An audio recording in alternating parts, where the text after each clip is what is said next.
I think so, because signing of this... Ադրբեջանի նախագահ Իլհամ Ալիևը France 24 հեռուստաալիքին տված հարցազրույցում ըստ էության բացառել է Բաքվում պահվող Արցախի նախկին ղեկավարության ազատ արձակումը։ Նա հաստատել է, որ Ադրբեջան կատարած այցի ընթացքում ԱՄՆ փոխնախագահ J.D. Vance-ը բարձրացրել է Արցախի ռազմաքաղաքական ղեկավարների հարցը, ինչին ի պատասխան ինքը ներկայացրել է Բաքվի պաշտոնական դիրքորոշումը։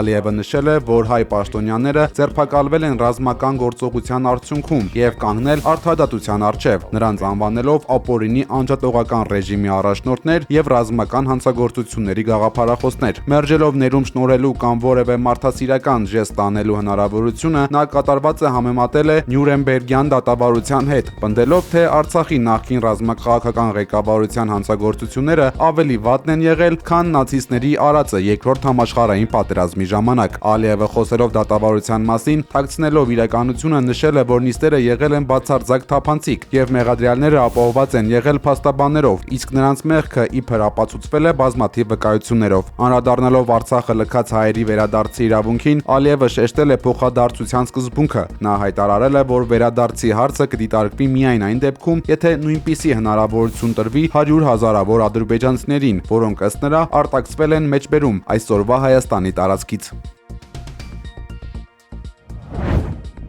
Բոլորն էլ մի օր վերադառնալու են։ Ադրբեջանի հետ բանակցային գործընթացը հնարավորություն է տալիս առաջ շարժվել դեպի խաղաղություն, ասել է ազգային ժողովի նախագահ Ալեն Սիմոնյանը Բաքվում հայ գերիների ազատ արձակման մասին։ Ինչպես ժամանակին, ասում 200-ին հասնող մարդիկ կային, եւ ելի մարդիկ կային, որոնք որ չվերադարձողի ցուցակում են, բայց աշխատանքի շնորհիվ մենք կարողացանք հասնել, այդ աշխատանքը չի դադարելու մինչև վերջին հայը չվերադառնա Հայաստանի Հանրապետություն։ Ալեն Սիմոնյանը սակայն չի մեկնաբանել Ալիևի Արցախի ղեկավարներին հանցագործության համար մեղադրելու հայտարարությունները։ Չնայած գերիների ազատ արձակման վերաբերյալ ժամկետներ նշված չեն, խորհրդարանի նախագահը շարունակում է հույս տալ, որ ամեն ինչ անելու են մինչև վերջին գերուն հայրենիք վերադարձնելու համար։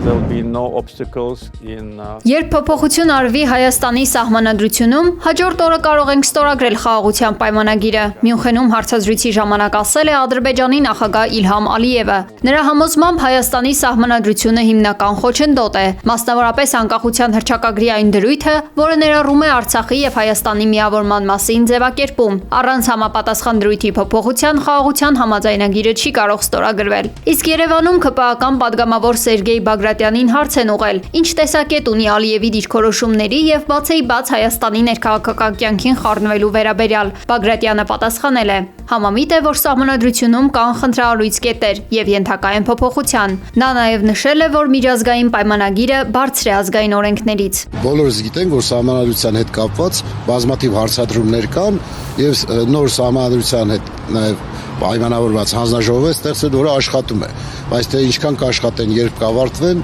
ես չեմ կարող ասել։ Վերադառնալով Մյունխեն, Ալիևը հավելել է նաև, որ տեղյակ է Հայաստանում սպասվող ընտրությունների մասին։ Եթե բոլոր հարցերը կարգավորվեն, խաղաղության համաձայնագիրը կստորագրվի հենց այս տարի։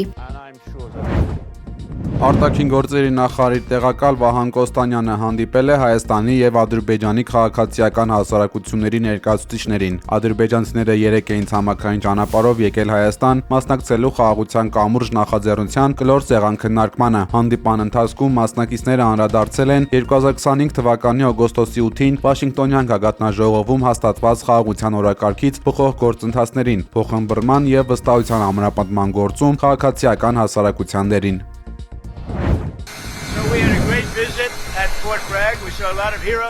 ԱՄՆ-ն պատրաստվում է Իրանի դեմ շաբաթներ տևող հնարավոր ռազմական գործողությունների, հայտնել է Reuters-ը։ Եթե նախագահ Դոնալդ Թրամփը հարձակվելու հրաման տա, սա կարող է վերածվել շատ ավելի լուրջ հակամարտության, քան նախկինում էր։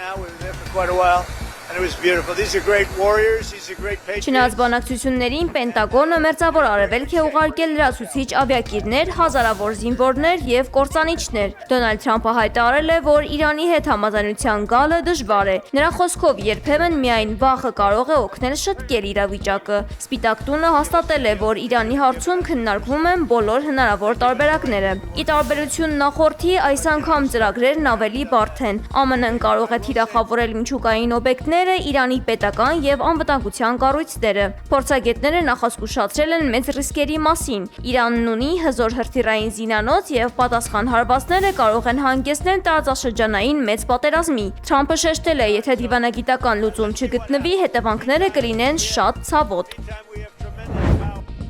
And we are connected culturally.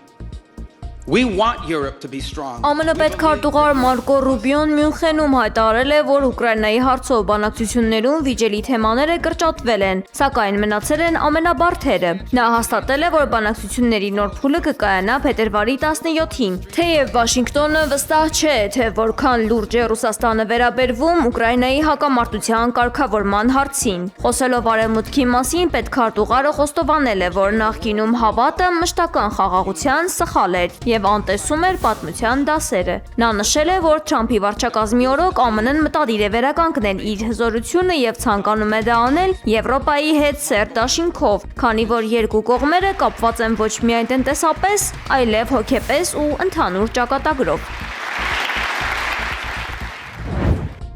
Վենեսուելայի նախկին նախագահ Նիկոլաս Մադուրոին եւ իր կնոջը ձերբակալելու հատուկ գործողության ժամանակ ամերիկյան զինվորականներն օգտագործել են կլոտ արհեստական բանականությունը, գրել է Reuters-ը։ Գործակալությունն իր հոդվածում սակայն չի նշել մանրամասները։ Սա տեղի է ունեցել, երբ Պենտագոնը փորձել է համոզել արհեստական բանականության ոլորտի հսկաներին, այդ թվում OpenAI եւ Anthropic ընկերություններին իրենց տեխնոլոգիաները հասանելի դարձնել ռազմական գաղտնի ցանցերում։ Կլոդը ստեղծած Anthropic ընկերության ներքին քաղաքականությունը պաշտոնապես արգելում է իրենց տեխնոլոգիան կիրառել բռնություն գործադրելու, զենք նախագծելու կամ լրտեսության համար, սակայն ընկերությունն արդեն իսկ դարձել է ամերիկյան ռազմական գործողությունների կարևոր մասնակիցը։ Այնուամենայնիվ, Սպիտակ տունն ու Պենտագոնը դեռևս պաշտոնական մեկնաբանություններ չեն տվել։